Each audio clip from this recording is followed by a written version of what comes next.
327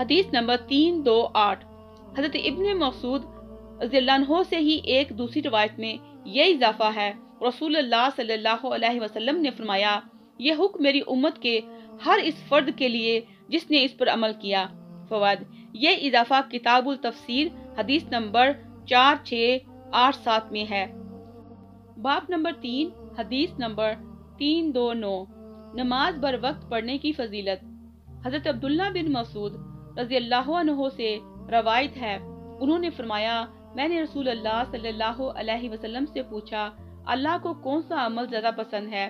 آپ نے فرمایا، نماز کی بر وقت ادائیگی۔ ابن مسعود رضی اللہ عنہ نے پوچھا، اس کے بعد کون سا؟ آپ نے فرمایا، والدین کی اطاعت۔ ابن مسعود نے پوچھا، اس کے بعد؟ آپ نے فرمایا، اللہ کی راہ میں جہاد کرنا۔ ابن مسعود رضی اللہ عنہ فرماتے ہیں کہ آپ نے مجھ سے اسی قدر بیان فرمایا، اگر میں اور پوچھتا تو مزید بیان فرماتے۔ فوائد: بعض احادیث میں دوسرے اعمال کو افضل قرار دیا گیا ہے۔ اس کی یہ وجہ ہے کہ رسول اللہ صلی اللہ علیہ وسلم ہر شخص کی حالت اور اس کی استطاعت و لیاقت دیکھ کر اس کے لیے جو کام بہتر ہوتا بیان فرماتے۔ باب نمبر 4، حدیث نمبر 330۔ پانچوں نمازیں گناہوں کا کفارہ ہیں۔ حضرت ابو ہریرہ رضی اللہ عنہ سے روایت ہے، انہوں نے رسول اللہ صلی اللہ علیہ وسلم سے سنا، آپ فرماتے تھے، اگر تم میں سے کسی کے دروازے پر کوئی نہر ہو جس میں وہ ہر روز 5 مرتبہ غسل کرتا ہو، تو کیا تم کہہ سکتے ہو کہ پھر بھی کچھ میل کچیل باقی رہے گی؟ صحابہ کرام رضی اللہ عنہ نے عرض کیا، ایسا کرنا ذرا بھی میل کچیل نہیں چھوڑے گا۔ آپ نے فرمایا کہ پانچوں نمازوں کی یہی مثال ہے، اللہ تعالیٰ ان کی وجہ سے گناہوں کو مٹا دیتا ہے۔ فوائد: صحیح مسلم کی روایت کے مطابق گناہوں سے مراد چھوٹے گناہ ہیں۔ نماز کی بروقت ادائیگی سے اس قسم کا کوئی گناہ باقی نہیں رہتا۔ باب نمبر 5، حدیث نمبر 331، نمازی اپنے رب سے مناجات کرتا ہے۔ حضرت انس رضی اللہ عنہ سے روایت ہے، وہ رسول اللہ صلی اللہ علیہ وسلم سے بیان کرتے ہیں کہ آپ نے فرمایا، سجدہ اچھی طرح اطمینان سے کرو، اور تم میں سے کوئی بھی اپنے بازو کو کتے کی طرح نہ بچھائے، اور جب تھوکنا چاہے تو اپنے آگے اور اپنی دائیں جانب نہ تھوکے، کیونکہ وہ اپنے پروردگار سے مناجات کر رہا ہوتا ہے۔ باب نمبر 6، حدیث نمبر 332، سخت گرمی کی بنا پر نماز ظہر ٹھنڈے وقت ادا کرنا۔ حضرت ابو ہریرہ رضی اللہ عنہ سے روایت ہے، وہ رسول اللہ صلی اللہ علیہ وسلم سے بیان کرتے ہیں کہ آپ نے فرمایا، جب گرمی زیادہ ہو تو نماز ظہر ٹھنڈے وقت پڑھا کرو، کیونکہ گرمی کی شدت جہنم کے جوش سے ہوتی ہے۔ آگ نے اپنے پروردگار سے شکایت کی کہ اے میرے رب، میرے ایک حصے نے دوسرے کو کھا لیا، تو اللہ نے اسے 2 مرتبہ سانس لینے کی اجازت دی، ایک سردی میں دوسرا گرمی میں۔ اس وجہ سے موسم گرما میں تمہیں سخت گرمی اور موسم سرما میں سخت سردی محسوس ہوتی ہے۔ فوائد: ٹھنڈا کرنے سے مقصود نماز کا بعد از زوال ادا کرنا ہے۔ یہ مطلب نہیں ہے کہ سایہ کے ایک مسل ہونے کا انتظار کیا جائے، کیونکہ اس وقت تو نماز عصر کا وقت شروع ہو جاتا ہے۔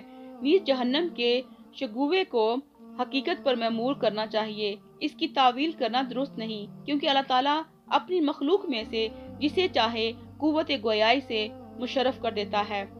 حدیث نمبر 333، حضرت ابو ذر غفاری رضی اللہ عنہ سے روایت ہے، انہوں نے فرمایا کہ ہم رسول اللہ صلی اللہ علیہ وسلم کے ہمراہ ایک سفر میں تھے۔ مؤذن نے ظہر کی اذان دینا چاہی تو رسول اللہ صلی اللہ علیہ وسلم نے فرمایا، وقت کو ذرا ٹھنڈا ہو جانے دو۔ پھر اس نے اذان دینے کا ارادہ کیا تو آپ صلی اللہ علیہ وسلم نے پھر فرمایا، وقت کو ذرا ٹھنڈا ہو جانے دو، یہاں تک کہ ہم نے ٹیلوں کا سایہ دیکھا۔ فوائد: امام بخاری نے اس حدیث پر یوں عنوان قائم کیا ہے، دوران صف ظہر کو ٹھنڈے وقت میں ادا کرنا، اس سے مراد آخر وقت ادا کرنا نہیں ہے۔ باب نمبر 7، حدیث نمبر 334، ظہر کا وقت زوال آفتاب پر ہے۔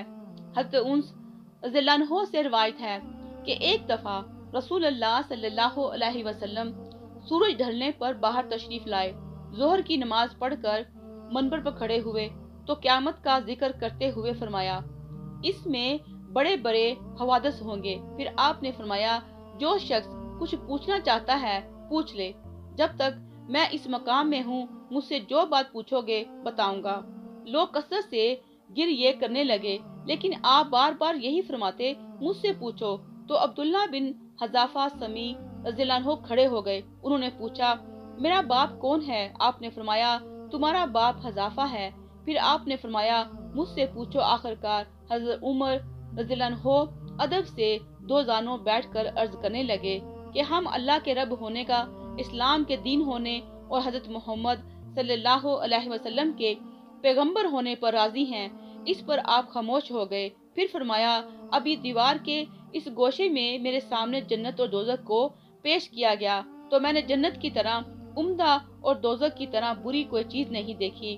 اس حدیث کا کچھ حصہ رقم 81 کتاب العلم میں بروایت ابو موسیٰ رضی اللہ عنہ بیان ہو چکا ہے، لیکن الفاظ کی زیادتی اور کچھ تبدیلی کی وجہ سے یہاں دوبارہ ذکر کی گئی ہے۔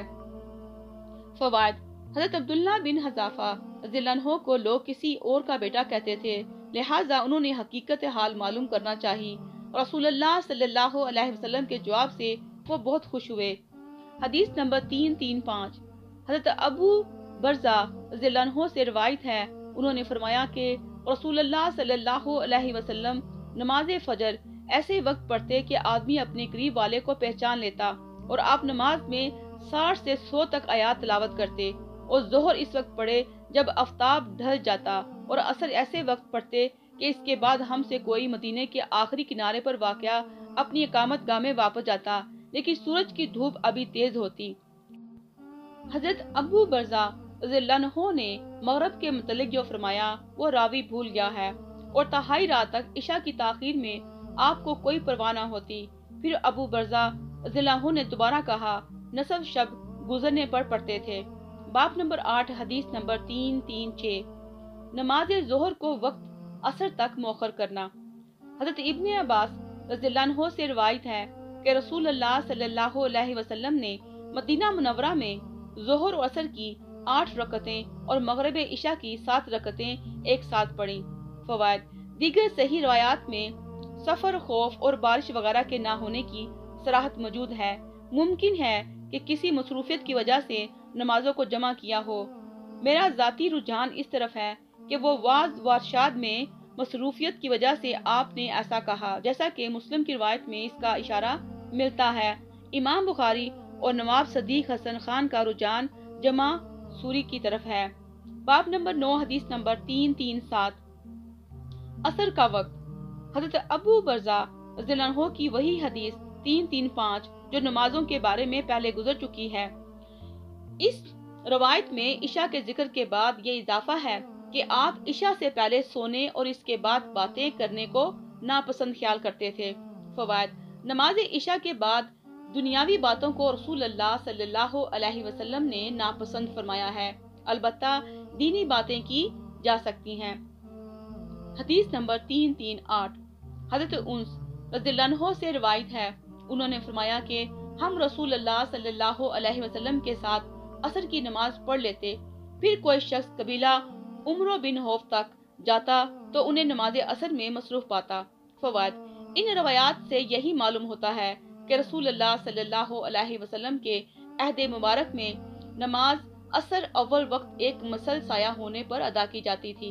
حدیث نمبر 339 حضرت انس رضی اللہ عنہ سے ہی روایت ہے، انہوں نے فرمایا کہ رسول اللہ صلی اللہ علیہ وسلم نماز عصر اس وقت پڑھتے تھے جب آفتاب بلند اور تیز ہوتا، اور اگر کوئی اوالی تک جاتا تو اس کے پاس ایسے وقت پہنچ جاتا کہ سورج ابھی بلند ہوتا تھا، اور اوالی کے بعض مقامات مدینہ سے کم و بیش 4 میل پر واقع تھے۔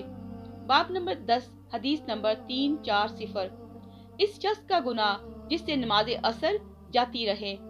حضرت ابن عمر رضی اللہ عنہ سے روایت ہے کہ رسول اللہ صلی اللہ علیہ وسلم نے فرمایا جس شخص سے نماز عصر فوت ہو گئی گویا اس کا سب گھر بار و اسباب لٹ گیا۔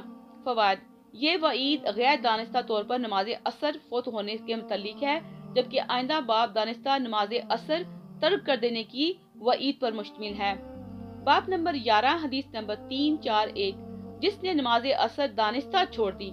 حضرت بریدہ رضی اللہ عنہ سے روایت ہے کہ انہوں نے ایک ابر آلود دن میں فرمایا کہ عصر کی نماز جلدی پڑھ لو، کیونکہ رسول اللہ صلی اللہ علیہ وسلم نے فرمایا ہے کہ جس نے عصر کی نماز چھوڑ دی تو یقیناً اس کا نیک عمل ضائع ہو گیا۔ فوائد: اعمال کے ضائع ہونے کا مطلب یہ ہے کہ اعمال کے ثواب سے محروم رہے گا۔ یہ سخت وعید اس لیے ہے کہ نماز عصر کا خصوصی خیال رکھا جائے۔ باب نمبر 12 حدیث نمبر 342 نماز عصر کی فضیلت۔ حضرت جریر رضی اللہ عنہ سے روایت ہے، انہوں نے فرمایا کہ ہم رسول اللہ صلی اللہ علیہ وسلم کے پاس تھے کہ آپ نے ایک رات چاند کی طرف دیکھ کر فرمایا، بے شک تم اپنے پروردگار کو اس طرح دیکھو گے جیسے اس چاند کو دیکھ رہے ہو، اسے دیکھنے میں تمہیں کوئی دقت نہ ہوگی، لہٰذا اگر تم پابندی کر سکتے ہو کہ طلوع غروب سے پہلے کی نمازوں پر پابندی کرو اور شیطان سے مغلوب نہ ہو جاؤ تو بہتر ہے۔ پھر آپ نے یہ آیت تلاوت فرمائی، سورج نکلنے اور اس کے غروب سے پہلے اپنے رب کی حمد کے ساتھ اس کی تسبیح کرتے رہو۔ حدیث نمبر 343 حضرت ابو ہریرہ رضی اللہ عنہ سے روایت ہے کہ رسول اللہ صلی اللہ علیہ وسلم نے فرمایا، کچھ فرشتے رات کو اور کچھ دن کو تمہارے پاس یکے بعد دیگر آتے ہیں، اور یہ تمام فجر اور عصر کی نماز میں جمع ہو جاتے ہیں۔ پھر جو فرشتے رات کو تمہارے پاس آتے ہیں، جب وہ آسمان پر جاتے ہیں تو ان سے ان کا پروردگار پوچھتا ہے، حالانکہ وہ خود اپنے بندوں سے خوب واقف ہے کہ تم نے میرے بندوں کو کس حال میں چھوڑا ہے۔ وہ جواب دیتے ہیں کہ ہم نے انہیں نماز پڑھتے چھوڑا، اور جب ہم ان کے پاس پہنچتے تھے تو بھی وہ نماز پڑھ رہے تھے۔ باب نمبر 13 حدیث نمبر 344 جس شخص نے غروب سے پہلے عصر کی ایک رکعت پا لی۔ حضرت ابو ہریرہ رضی اللہ عنہ سے ہی روایت ہے، انہوں نے کہا کہ رسول اللہ صلی اللہ علیہ وسلم نے فرمایا، جب تم میں سے کوئی غروب آفتاب سے پہلے عصر کی ایک رکعت پا لے تو اسے چاہیے کہ اپنی نماز پوری کر لے، اور جو کوئی طلوع آفتاب سے پہلے فجر کی ایک رکعت پا لے تو اسے بھی چاہیے کہ اپنی نماز پوری کر لے۔ فوائد: اس پر تمام ائمہ کا اتفاق ہے، لیکن بعض حضرات نے کہا ہے کہ عصر کی نماز تو صحیح ہے لیکن فجر کی نماز صحیح نہ ہوگی، ان کی یہ بات صحیح حدیث کے خلاف ہے۔ حدیث نمبر 345 حضرت عبداللہ بن عمر رضی اللہ عنہ سے روایت ہے، انہوں نے رسول اللہ صلی اللہ علیہ وسلم سے کو یہ فرماتے سنا کہ تمہارا دین و دنیا میں رہنا پہلی امتوں کے اعتبار سے ایسے ہے جیسے نماز عصر سے غروب آفتاب تک۔ اہل تورات کو تورات دی گئی تو انہوں نے اس پر نصف دن تک کام کیا اور تھک گئے تو انہیں ایک ایک قرات دیا گیا۔ پھر اہل انجیل کو انجیل دی گئی، جو عصر کی نماز تک کام کر کے تھک گئے تو انہیں بھی ایک ایک قرات دیا گیا۔ اس کے بعد ہمیں قرآن دیا گیا تو ہم نے غروب آفتاب تک کام کیا اور اس پر ہمیں دو دو قرات دیے گئے ہیں۔ بس ان دونوں اہل کتاب نے کہا، اے ہمارے پروردگار، تو نے مسلمانوں کو دو دو قرات دیے اور ہمیں ایک ایک قرات دیا، حالانکہ ہم نے ان سے زیادہ کام کیا ہے۔ اللہ تعالیٰ نے فرمایا، کیا میں نے مزدوری دینے میں تم پر کوئی زیادتی کی ہے؟ انہوں نے عرض کیا، نہیں۔ تو اللہ نے فرمایا، پھر یہ میرا فضل ہے، جسے چاہتا ہوں دیتا ہوں۔ فوائد: بعض اوقات کسی کام کے ایک جز پر پوری مزدوری مل جاتی ہے، اسی طرح اگر کوئی نماز فجر یا عصر کی ایک رکعت پا لے، اسے اللہ بر وقت پوری ادا کرنے کا ثواب دے سکتا ہے۔ باب نمبر 14 حدیث نمبر 346 حضرت رافع بن حدیج رضی اللہ عنہ سے روایت ہے، انہوں نے فرمایا کہ ہم رسول اللہ صلی اللہ علیہ وسلم کے ساتھ مغرب کی نماز پڑھتے تھے، اور جب ہم میں سے کوئی واپس جاتا اور تیر پھینکتا تو وہ تیر کے گرنے کی جگہ کو دیکھ لیتا۔ فوائد: اس سے معلوم ہوا کہ غروب آفتاب کے بعد نماز کی ادائیگی میں تاخیر نہیں کرنا چاہیے۔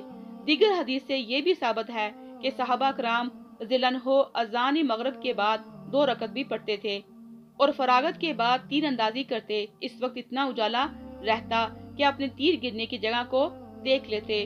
استغفر اللہ الذی لا الہ الا هو الحی القیوم واتوب الیہ۔ والسلام علیکم ورحمۃ اللہ وبرکاتہ۔